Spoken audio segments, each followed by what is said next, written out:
America और Iran के बीच में जो हालात चल रहे हैं वो हम सब देख रहे हैं कि किस तरीके से जब से ईरान में प्रोटेस्ट शुरू हुआ 28 दिसंबर 2025 से, और उसके बाद अमेरिका, ईरान, इजराइल के बीच में और पूरे मिडिल ईस्ट में जिस तरीके से डिस्टर्बेंस, जिस तरीके से मिडिल ईस्ट में एक जंग जैसे हालात बने हुए हैं, उसको देख करके ये बिल्कुल कहा जा सकता है कि इस समय अमेरिका और ईरान के बीच जो टेंशन है वो अपने पीक पर, अपने चरम पर है और अमेरिका कभी भी ईरान पर अटैक कर सकता है। ये ट्रंप बार बार ईरान को बता रहे हैं और ईरान की तरफ से भी अमेरिका को हिट करने के लिए चेतावनियों का दौर चल रहा है।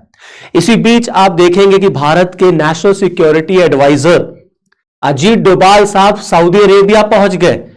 कुछ दिन पहले भारत के deputy national security adviser Iran पहुंचे हुए थे। तो आखिरकार में ये मिडिल ईस्ट में क्या चल रहा है, ये मिडिल ईस्ट में भारत का गेम प्लान क्या है, हमारी डिप्लोमेसी कैसे मिडिल ईस्ट में काम करेगी और क्या हो रहा है। तो आइए चलिए आज के इस सेशन में इन्हीं सारे बिंदुओं पर हम लोग चर्चा करेंगे। So hello and I welcome you all to my this session. आप सबको मेरी तरफ से जय हिंद। और जैसा कि मैं आपको दोस्तों बता रहा था कि अमेरिका और ईरान के बीच में जो टेंशन है वो इस समय अपने पीक पर है और ये टेंशन इतनी ज्यादा इस समय बढ़ गई है कि आप देखें कि अमेरिका लगातार ईरान को काउंटर करने के लिए अपने एक से एक वॉरशिप, अब्राहम लिंकन जैसे वॉरशिप को उसने अरेबियन सी में प्लेस कर दिया है, स्ट्रीट ऑफ हार्मूज के पास, और वो ईरान के ऊपर साइकोलॉजिकली वो इंपैक्ट डाल रहा है, प्रेशर डाल रहा है। और इसी बीच ये न्यूज निकल करके आई कि एक ईरान का वॉर ड्रोन शाहिद 139, यह है ईरान का वॉर ड्रोन शाहिद 139, बहुत खतरनाक माना जाता है। इसको अमेरिका ने हिट किया, इसको अमेरिका ने मार गिराया। तो क्या ये युद्ध की शुरुआत मान ली जाए, क्योंकि ये वॉर ड्रोन अब्राहम लिंकन के बहुत नजदीक उड़ रहा था और जब इसको ट्रेस किया गया तो अमेरिका ने इसको हिट किया। और लगातार आप देखेंगे कि अमेरिका की तरफ से ईरान को, खमैनी को बार बार यह चेतावनी दी जा रही है कि time is running out for Iran, Iran के लिए समय निकलता जा रहा है। मेक अ डील और गो फॉर वॉर, या तो आप कोई डील करें अमेरिका के साथ और या आप युद्ध के लिए तैयार रहे, क्योंकि ईरान के लिए समय निकल रहा है, टाइम इज रनिंग आउट। और जब जब अमेरिका के राष्ट्रपति ने, चाहे वो कोई अमेरिका का राष्ट्रपति हो, उसने जब ये डायलॉग मारा कि टाइम इज रनिंग आउट, तब अमेरिका ने उस देश पर हिट किया है। ये इतिहास बताता है, ये हिस्ट्री बताती है। इसी बीच दोनों के बीच टेंशन को कम करने के लिए दुनिया भर से कोशिशें भी हो रही हैं, क्योंकि कोई नहीं चाहता कि जंग हो, कोई नहीं चाहता है कि जंग हो, क्योंकि जंग, वॉर किसी भी इशू का सल्यूशन नहीं हो सकता। वॉर, युद्ध, जंग अपने आप में एक प्रॉब्लम है। और महात्मा गांधी राष्ट्रपिता मानते थे कि शांति का कोई विकल्प नहीं हो सकता, शांति अपने आप में ही एक विकल्प है, उसका कोई दूसरा विकल्प नहीं हो सकता। इसलिए कोशिशें इस बात की भी जारी हैं कि कोई डील हो, और ट्रंप बार बार ये ईरान पर दबाव बना रहे हैं कि तुम्हें डील करनी पड़ेगी और नहीं करोगे तो युद्ध के लिए तैयार रहो। युद्ध कभी भी हो सकता है, अमेरिका कभी भी आप पर हिट कर सकता है। तो ईरान पर भी ये दबाव है कि कोई डील हो, कोई डील का मतलब कोई पैक्ट हो जिससे बीच का एक रास्ता निकले। इसलिए दोनों देशों के बीच में टर्की में नेगोशिएशन, बार्गेनिंग को लेकर के बातचीत चली, लेकिन ईरान ने टर्की में, या ये कह लीजिए टर्की का इसमें रोल को लेकर के ईरान ने मना कर दिया। ईरान को टर्की पर यकीन नहीं है, क्योंकि टर्की माना जाता है अमेरिका का एलाय। इसलिए ईरान बार बार कह रहा कि कोई भी डायलॉग होगा, कोई भी टॉक्स होंगी, बातचीत होगी तो वो ओमान में होगी। तो ईरान ओमान में अड़ा हुआ है। अब ये न्यूज निकल के आ रही है कि फ्राइडे को ओमान में बातचीत हो सकती है। तो ओमान, ये रहा ओमान, आप देखिए, ये सऊदी अरेबिया है, ये यूएई है, ये ईरान है, ये गल्फ ऑफ ओमान है, और ये ओमान। ओमान ये वही देश है जहां इससे पहले भी ईरान और अमेरिका के बीच में डायलॉग टॉक्स हुए थे, बातचीत हुई थी ओमान में। इसीलिए ईरान का मानना है कि टर्की में नहीं, ओमान में बातचीत होगी। ईरान केवल अमेरिका से न्यूक्लियर को लेकर के ही बात करना चाहता है और अमेरिका ईरान से नंबर ऑफ इश्यूज को लेकर बात करना चाहता है। उसमें इजराइल भी है, उसमें हमास भी है, उसमें गाजा पीस प्लान भी है, कई इश्यूज हैं और ईरान अमेरिका से केवल न्यूक्लियर इशू पर बात करना चाहता है। ईरान का भी यह भी साफ साफ कह देना है कि Iran is not going to surrender its nuclear programme. Iran अपने न्यूक्लियर प्रोग्राम को सरेंडर नहीं करेगा। अब देखना है कि यह बात कितना सक्सेसफुल होता है, जिसके चांसेस बहुत कम है। इसीलिए अब भारत भी अपनी कोशिशों को लेकर के अपने सारे उसने भी अपने पासे जो है वह फैला दिए हैं और भारत भी अपनी स्ट्रैटेजी पर मिडिल ईस्ट को लेकर के काम कर रहा है। इसी बीच आप देखेंगे प्राइम मिनिस्टर श्री नरेंद्र मोदी के जो सबसे विश्वसनीय, ट्रस्टवर्दी, सबसे capable person, national security adviser हमारे अजीत डोभाल साहब सऊदी पहुंच जाते हैं और सऊदी में जाकर के वो अपने काउंटर पार्ट से मिलते हैं, जहां पर इन्हीं सारे मुद्दों पर बातचीत होती है। ईरान को लेकर के, गाजा पीस प्लान को लेकर के, तमाम जितने सेंसिटिव इश्यूज इस समय चल रहे हैं मिडिल ईस्ट को स्पेशली, क्योंकि भारत के लिए मिडिल ईस्ट बहुत इंपॉर्टेंट है। हमारा स्टेक, हमारा इंटरेस्ट है मिडिल ईस्ट में, क्योंकि इंडिया से बहुत दूर मिडिल ईस्ट नहीं है और ईरान के साथ अगर अमेरिका की जंग होती है तो हमारा अच्छा खासा इन्वेस्टमेंट है ईरान में। हमने ईरान में चाबहार पोर्ट डेवलप कर रखा है। प्लस आप देखिए, अगर इंडिया और पाकिस्तान का बंटवारा ना होता तो ईरान तो आपका जस्ट पड़ोसी मुल्क था। तो हम बिल्कुल नहीं चाहते हैं कि मिडिल ईस्ट में जंग जैसे हालात या जंग हो, क्योंकि पूरी सप्लाई चेन ब्रेक हो जाएगी।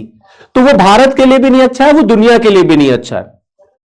तो इन्हीं सारे बिंदुओं पर बात करने के लिए डोभाल साहब सऊदी अरेबिया पहुंचे और वो अपने वहां के काउंटर पार्ट से मुलाकात करते हैं इन्हीं सारे इश्यूज को लेकर के। इससे पहले आप देखेंगे कि भारत के डिप्टी एनएसए जो थे वो ईरान पहुंचे हुए थे और ईरान में जाकर के उन्होंने इन सारे बिंदुओं पर बातचीत की, अपने काउंटर पार्ट से मुलाकात की। इस बार का जो बजट आया है, जब बीच में आप देखेंगे ये बड़ा न्यूज निकल करके आ रहा था कि अमेरिका के दबाव में इंडिया ने कॉम्प्रोमाइज कर लिया, इंडिया ने सरेंडर कर लिया और भारत जो है अपना चाबहार पोर्ट जो है वो क्विट कर रहा है। नहीं, बिल्कुल ऐसी कोई बात नहीं है। इस बार का जो बजट आया है उस बजट में इंडिया ने चाबहार पोर्ट के लिए कोई एलोकेशन नहीं किया है। So it is a pause like situation. ये एक पॉज है। भारत अपने चाबहार पोर्ट से एग्जिट नहीं कर रहा है, हम उसको छोड़ नहीं रहे। हां, ये अलग बात है कि जो जंग जैसे हालात है उसको देखते हुए इंडिया ने बजट में उसके लिए कोई अलग से एलोकेशन नहीं किया है। आप देखिए, कुछ दिन पहले भारत में एक महाकुंभ लगा था। 22 अरब देशों के लोग, हेड्स आए हुए थे, फॉरेन मिनिस्टर्स इंडिया आए हुए थे। भारत ने अरब कंट्रीज को होस्ट किया।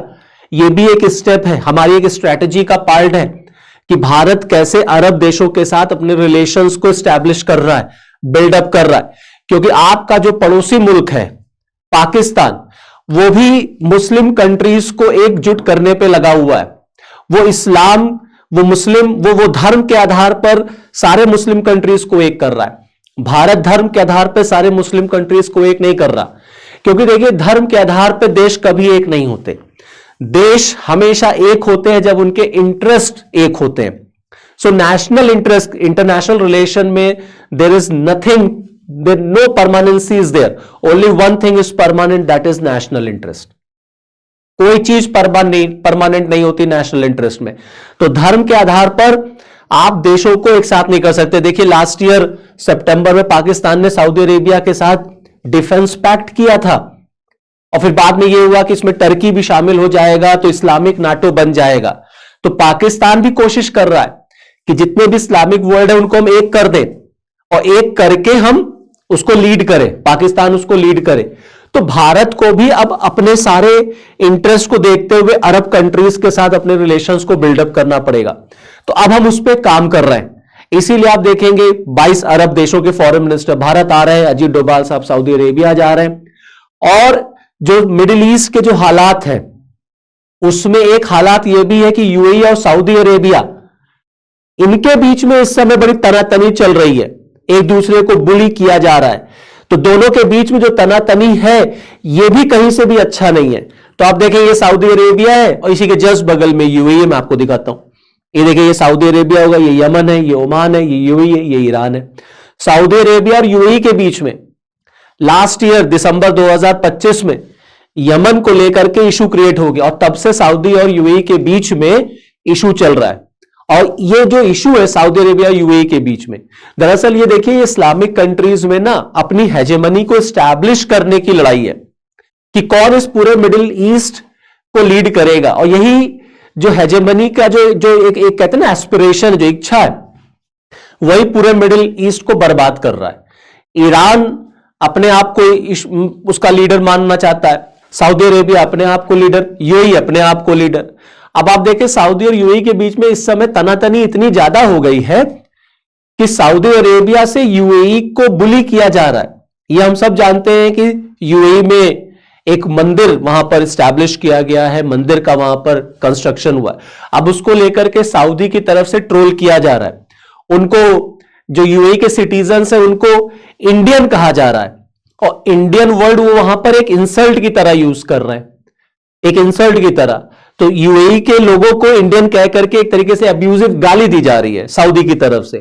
तमाम आप देख सकते हैं ऐसे पोस्ट इस समय चले, मतलब सऊदी अरेबिया इस समय यूएई के साथ रेसिज्म, नस्ल भेद जो है इस तरीके से वहां पर इशू क्रिएट कर रहा है। तो सऊदी और यूएई के बीच में भी तनातनी है। इसी बीच में आप देखेंगे कि लास्ट टाइम अभी जो है कुछ दिन पहले ही आप देखिए भारत में यूएई के जो राष्ट्रपति हैं वो भारत का दौरा करते हैं।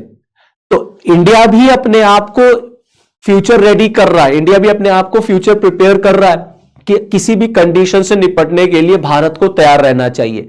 तो हम एक बैलेंसिंग एक्ट की तरह काम कर रहे हैं, हम अपनी फॉरेन पॉलिसी में एक बैलेंस की तरह मेंटेन कर रहे हैं। भारत के इंटरेस्ट यूएई के साथ, तो देखिए आप यूएई के राष्ट्रपति भारत आए 3 घंटे के लिए, बहुत छोटा सा विजिट था but it was very fruitful. और इस 3 घंटे में स्ट्रैटेजिक डिफेंस पार्टनर की तरह काम करने पर बातचीत की गई। सऊदी अरेबिया ने पाकिस्तान का साथ पकड़ा, पाकिस्तान ने सऊदी अरेबिया का साथ पकड़ा। तो भारत को भी अब अपने आप को देखना है कि हमें क्या करना है। तो इंडिया भी अरब देशों के साथ मिडिल ईस्ट में अपने इंटरेस्ट को प्रोटेक्ट कर रहा है। तो जिस तरीके से अमेरिका और ईरान के बीच में इस समय है इशू, उसको लेकर के इंडिया को भी प्रिपेयर रहना है कि आगे आने वाले दिनों में अगर कोई भी इशू क्रिएट हो तो हम कैसे उसको एक्ट करेंगे। इसी वजह से या इसी सारे इश्यूज की वजह से आप देखेंगे भारत के नेशनल सिक्योरिटी एडवाइजर वो आपको सऊदी अरेबिया पहुंचते हुए नजर आएंगे। तो this is all from this video. चलिए नेक्स्ट वीडियो में आपके साथ फिर मिलूंगा, तब तक के लिए जय हिंद।